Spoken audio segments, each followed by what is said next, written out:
ఇప్పుడు ప్రశ్న అడుగుతాను, జాగ్రత్త వినండి.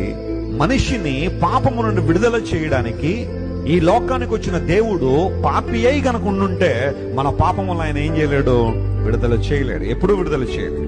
ఒకవేళ అలా ప్రయత్నం ఏదైనా జరిగి ఉంటే ఎలా ఉంటదంటే, ఎవరో మీలాంటి వాళ్ళు అన్నారట, టేబుల్ చాలా మురికిగా ఉంది, కొంచెం మసికొట్టు పెట్టి తుడిసే అన్నాడట.